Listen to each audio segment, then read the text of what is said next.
goal of therapy is for the person to be more whole and live their life more fully and freely. What we have, especially in like Ph.D. clinical psychology programs, is we have like the next generation of clinical practitioners being trained by people who aren't clinicians themselves and aren't experts in what they're teaching. And this forms the students' ideas about what psychotherapy is. And they just have no clue what really good therapy looks like. It's not in their repertoire of experience. They've never encountered it. What I would consider, and I think you would consider, meaningful, real psychotherapy is less and less common. Therapy is more and more common in society, but really meaningful therapy, it's like fewer and fewer of the people who are providing therapy are providing that kind of therapy.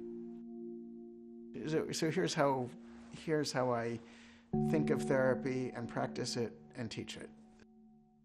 The things that bring people to psychotherapy, to psychological treatment, are usually depression or anxiety, and those are the psychological equivalents of fever, right? They're non-specific psychological responses to an enormous range of underlying things. And people come to therapy because they feel bad. Well, how do we feel bad? What do we feel when we feel bad? We feel anxious or depressed, right? So almost every patient who walks through the door comes in with anxiety or depression or some mix of it. And that's the starting point. That's like the surface, the surface manifestation of something that's wrong. Now we got to get into the business of what's going on psychologically that's giving rise to it. There's really a very sharp dividing line when we talk about therapy. We can go down two different branches. And one branch is we know the problem up front, we have the methods up front, we know what outcome we're trying to get up front, and now we're going to follow this instruction manual in this kind of algorithmic way. Right, so that's one approach to what we call therapy. The second approach to therapy is it's not aimed at teaching you, the patient, something. It's aimed at finding out something, discovering something about you with you. It has to be a lived experience, right, in the therapy relationship. It's not an intellectual experience. It's an emotional experience. We track people's affect. We track their emotions, right? And a lot of the work is helping the person to articulate their emotional life, to put words to it in ways that they never have before. And that includes, emotional experience that they may not have words for initially, they may not have paid attention to, right, or been aware of initially.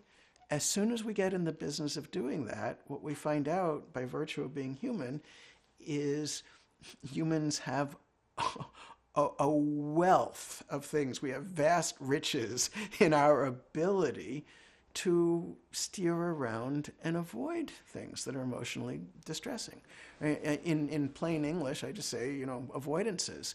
In theoretical terms, we'd be talking about defense and resistance. But avoidance is a perfectly fine word. And, if the person is building a wall, the work is less about getting to the other side of the wall. We get over the wall or through the wall or under the wall.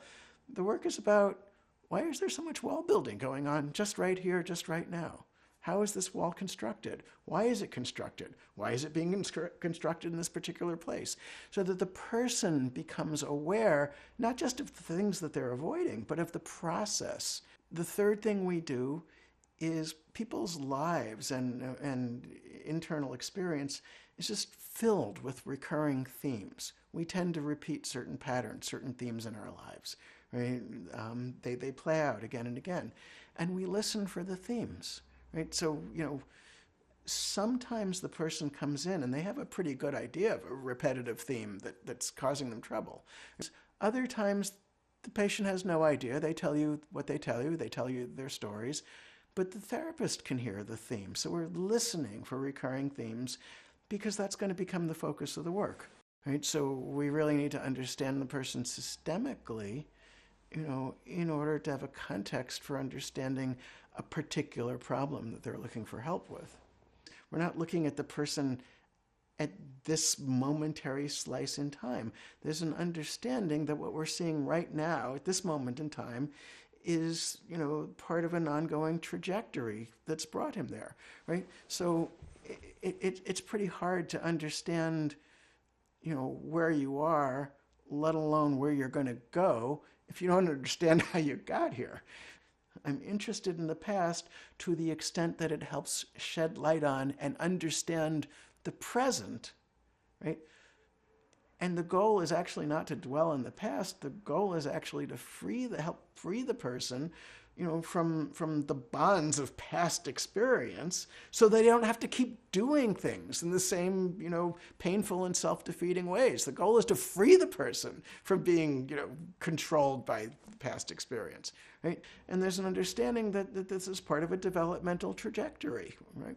Who we are is really forged in the context of our relationships, our attachment relationships, beginning with our first relationships, usually with mother, father, siblings, right? Our psychological being, right, is formed and shaped in the context of relationships, and it plays out in the context of relationships.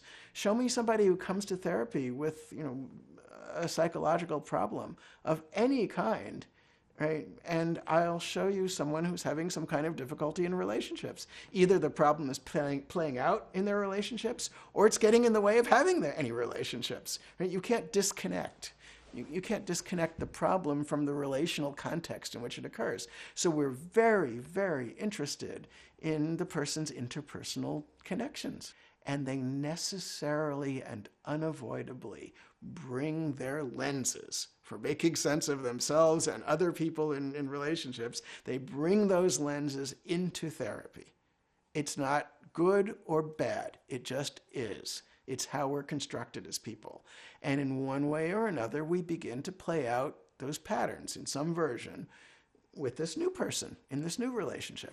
And the thing that makes therapy, and not just, a new person to repeat the same painful and self-defeating patterns with, is that we don't just repeat the same patterns. We pay attention to them as they're unfolding. We recognize them. We put words around them, right? So the relationship between the patient and the therapist is a window into what goes on in the person's relationships in general. We become very interested in the person's fantasy life, their daydreams, their night dreams. Absolutely anything in the realm of the life of the mind is fair game and is open for exploration and discussion, which is very, very different from an agenda-driven therapy where the therapist assumes upfront, a priori, I know what's important to this person. I know where this work should go. I already have the answers. Now I just need to, upload them into the patient's mind, right? It's a very different approach. And the most important determinant of therapy outcome is what people now call the therapeutic alliance, but that actually wasn't the original term. The original term was the working alliance, which puts the focus on the work.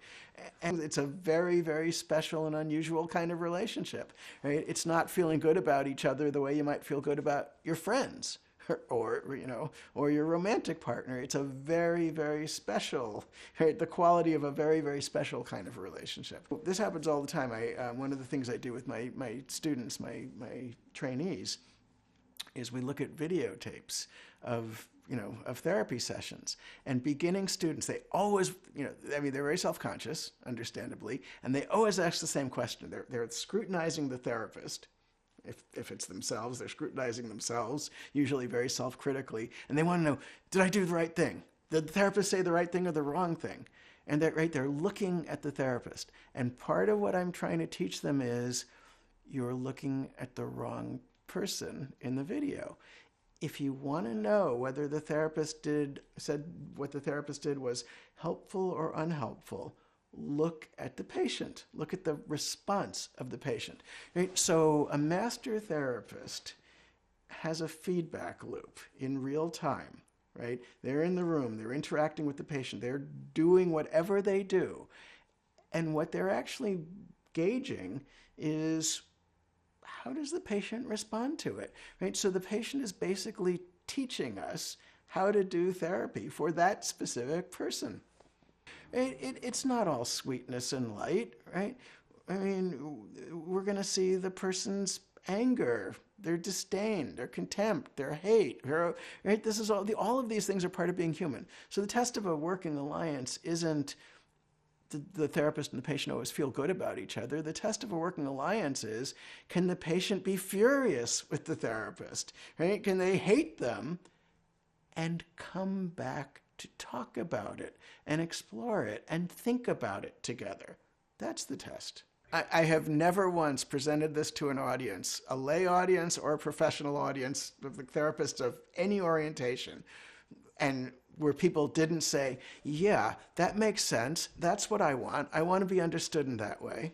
When you tell people this is what we're trying to do and you say it in plain English, like people, just immediately and intuitively grasp, like, yeah, that makes sense. Like, how else would you do it?